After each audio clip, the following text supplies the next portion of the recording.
Y nos queda en el tintero otra sociedad, que es secreta, pero no es tan secreta, como siempre pasa, la sociedad fabiana. Y vamos a ver en este video de qué se trata la sociedad fabiana, quiénes estaban dentro de ella, algunos estaban y luego se fueron. Bueno, vamos a ver todo eso y qué es lo que nos proponen los fabianos. La mejor manera de entender el globalismo es estudiar y exponer los esfuerzos de un grupo llamado la Sociedad Fabiana, también conocidos como los socialistas fabianos. La sociedad fue fundada en Inglaterra en 1884 y era una extensión de los grupos de la llamada Mesa Redonda, que estaban siendo establecidos por los elitistas globales en Occidente en ese momento. Los fabianos han estado a la vanguardia de casi todos los movimientos prosocialistas y proglobalistas del siglo pasado, y aunque no reciben la atención de instituciones como el Consejo de Relaciones Exteriores o incluso el Grupo Bilderberg, sus discusiones abiertas sobre sus propios motivos y objetivos los convierten en una fuente primaria de datos sobre la psicología de esta gente. La sociedad fabiana tiene múltiples mascotas, podríamos decir, múltiples logos que insinúan la naturaleza del globalismo. Un símbolo del grupo es una tortuga enojada con el lema "Cuando golpeo, golpeo fuerte", que indica la naturaleza lenta y deliberada del globalismo y su metódica difusión en todos los aspectos de nuestra vida diaria. Otra mascota que han usado en el pasado es un lobo con piel de oveja, un símbolo que me parece que se explica por sí solo. Pero para aclarar, una persona que parece ser antiglobalista en la retórica o que es criticada por gente como los fabianos, puede ser un fabiano disfrazado. Sus relaciones con los elitistas exponen su verdadera naturaleza como caballo de Troya. Y esto de actuar de manera lenta y paulatina, en forma progresiva, es lo que les da el nombre de fabianos por el general romano Quinto Fabiano Maximus, que utilizaba esta táctica con sus enemigos. En vez de ir a una batalla abierta y brutal, los desgastaba en forma progresiva y así obtenía sus victorias. De ahí ellos tomaron el nombre, porque esa es la técnica que ellos utilizan. Pero bueno, la mejor representación de estas personas y su pensamiento radica en sus propias palabras, y podemos buscar algunas citas de los libros que han publicado para luego ver un poco más sobre ellos. Bertrand Russell, que fue un fabiano, en su libro El impacto de la ciencia en la sociedad, dice: "No pretendo que el control de la natalidad sea la única forma de detener el crecimiento de la población. Hay otros que, debe asumirse, preferirían a los opositores al control de la natalidad. La guerra, como observé hace un momento, hasta ahora ha sido decepcionante a este respecto, pero quizás la guerra bacteriológica pueda resultar más eficaz. Si una estrella de la muerte pudiera esparcirse por todo el mundo, una vez en cada generación, los sobrevivientes podrían procrear libremente sin llenar el mundo demasiado. No habría nada en esto que pudiera ofender las conciencias de los devotos o frenar las ambiciones de los nacionalistas. El estado de cosas puede ser un poco desagradable, pero ¿qué opinas? Las personas verdaderamente elevadas son indiferentes a la felicidad, especialmente a los demás". Eso decía Bertrand Russell. También tenemos al mismo Bertrand Russell en El impacto de la ciencia en la sociedad, el mismo libro, donde dice: "Creo que el tema que será de mayor importancia política es la psicología de masas. Varios resultados llegarán en breve, que la influencia de la casa es obstructiva. Incluso si esta ciencia se estudia con diligencia, se limitará estrictamente a la clase dominante. No se permitirá que la población sepa cómo se generaron sus creencias.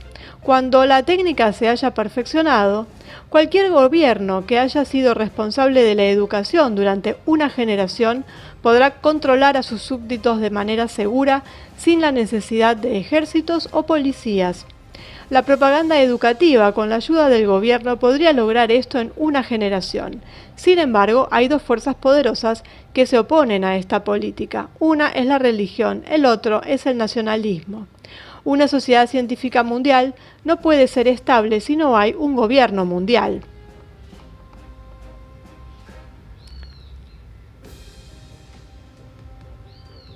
Luego tenemos a Aldous Huxley en The Ultimate Revolution,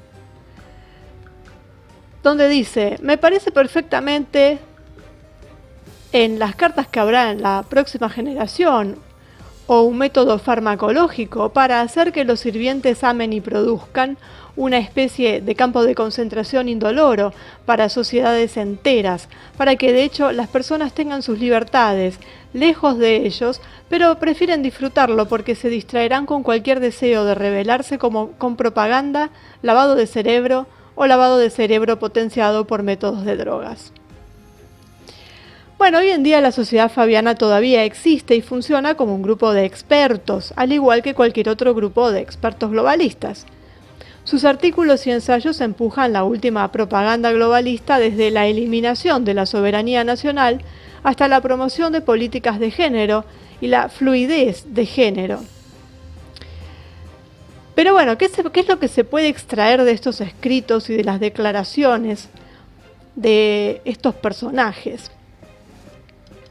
Bueno, primero que los globalistas usan tácticas de guerrilla para lograr sus objetivos y a menudo actúan lenta y silenciosamente a lo largo de años o décadas. La Sociedad Fabiana, como vimos, recibió su nombre del general romano Quinto Fabio Máximo, que utilizó estas tácticas de desgaste y demora para derrotar a sus enemigos. Los activistas por la libertad tienen que empezar a pensar en términos de un juego largo, como un jugador de ajedrez, para comprender la agenda globalista, y es lo que de hecho estamos viendo.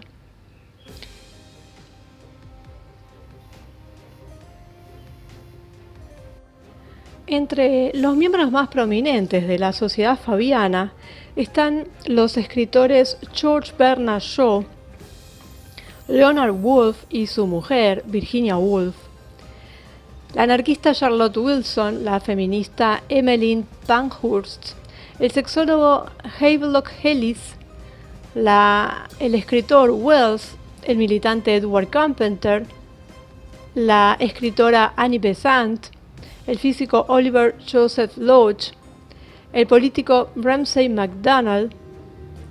Los fundadores fueron Sidney Wave y su mujer Beatrice Webb. Y por un periodo también Bertrand Russell y John Maynard Keynes frecuentaron a los fabianos. El economista Keynes, que es bastante famoso. Y bueno, una perlita también sobre el libro 1984. Porque hoy en día, frente a nuestros ojos, se despliega el mundo de Big Brother y Throat Control, retratado por George Orwell en su clásico libro 1984. Y bueno, fue escrito en 1948. Y ahí se presenta una imagen asombrosamente precisa y aterradora de hacia dónde nos dirigimos potencialmente como sociedad global. A pesar de haber sido lanzado como ficción y a pesar del título del libro, es casi seguro que se basó en una visión del futuro que está planeada, no para 1984, sino para unos años después, en los que ya estamos. El año 1984 se usó simbólicamente y es significativo para la conexión de la sociedad secreta de Orwell, como se va a explicar más adelante. George Orwell, cuyo nombre real es Eric Blair, fue educado en Eton College, un conocido centro educativo de los Illuminati. De ahí salieron los 19 primeros ministros británicos, incluido David Cameron. Mientras estaba en Eton, Aldous Huxley le enseñó francés a Orwell, y ahí es donde se hicieron amigos de toda la vida. Bueno, sabemos que Huxley pertenecía también a Golden Dawn. Bueno, y también fue autor de otro libro interesante, Un Mundo Feliz. Bueno, él fue quien introdujo a Orwell en la sociedad fabiana. La sociedad fabiana, esta sociedad de la que acabamos de hablar, que es secreta en su esencia, aunque cualquiera puede unirse como todas estas sociedades, porque hay muchos niveles de iniciación, como con los masones, lo que significa que la mayoría de las personas involucradas en la organización no tienen idea de la verdadera agenda y desempeñan sus funciones creando un frente para el fraude, digamos, y hasta que no llegan a cierto punto, no conocen la verdadera agenda. Entonces, ellos creen una cosa que en realidad no es la realidad. Bueno, entonces, el significado en el título del libro de Orwell es el hecho de que 1984 es el año del centenario de la sociedad fabiana. Podrían decir algunos que es solo una coincidencia ordenada, pero se especula con que se desilusionó con la sociedad y en 1984 el libro no fue escrito como ficción, sino como una exposición de la realidad y del conocimiento de la agenda fabiana. Y eso explicaría por qué la sociedad fabiana supuestamente controla los derechos de autor del libro 1984 hasta el año 2025, y además controlan los derechos de su patrimonio y son propietarios y sellaron los archivos de Orwell. También explicaría cómo Orwell pudo escribir un libro en 1948 contando con gran detalle cómo la población en masa podía ser tan fácilmente controlada por una élite relativamente pequeña. Pero, bueno, el tema del libro es un tema aparte, ¿no? Pero que evidentemente todos nos maravillamos con todas estas cosas, ¿no? Porque parece profético. Pero en realidad nos está contando la agenda. ¿Por qué? Porque él estaba adentro. La conoció, dicen que se desencantó, se salió y escribió el libro. En forma de ficción, por supuesto. Pero, bueno, ahí vemos cómo todos están metidos o estuvieron metidos en algún momento en alguna de estas sociedades secretas, que no son tan secretas, sino que lo que tienen oculto es lo que está en el extremo, es lo que está en los puntos más arriba de su pirámide o de su escala.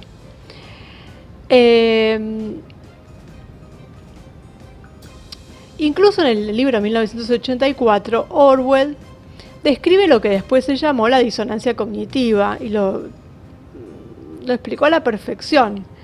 Y él lo llama de manera bastante apropiada doble pensamiento. Así es exactamente como la mayoría de la humanidad permaneció en servidumbre durante miles de años.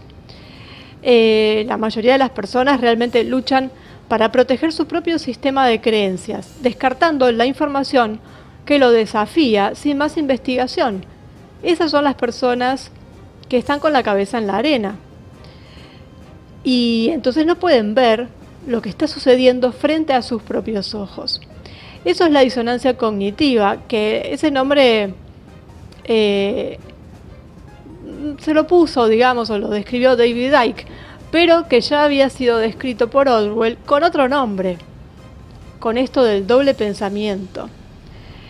Y bueno, esto es lo que fue la sociedad fabiana, que es básicamente una sociedad de socialistas británicos, por llamarlo de alguna forma, que está en la base del Partido Laborista o Laboral, como se quiera llamar en su traducción, de donde salieron muchos primeros ministros, y que está íntimamente relacionado al globalismo y por ende a todas las otras sociedades secretas. desde la más grande hasta la más chica. Y este llamado socialismo británico, que está en la base del Partido Laborista, de donde salieron muchos primeros ministros. Me viene así a la mente Tony Blair, por ejemplo.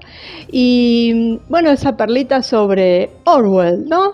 Y terminamos siempre encontrando a medio planeta metido en estas cosas. Bueno, por suerte él salió y nos contó en su novela, ficcionada, porque era lo único que podía hacer, pero por lo menos, bueno, llegó hasta nosotros un poco de información. Pero bueno, esas sorpresas, ¿no?, que nos dan siempre estas cosas. Bueno, conocimos a los fabianos, a la sociedad fabiana, y no es lo único que nos queda. Vamos a seguir adelante y nos vamos a seguir encontrando con más sociedades secretas y con más de estas cosas.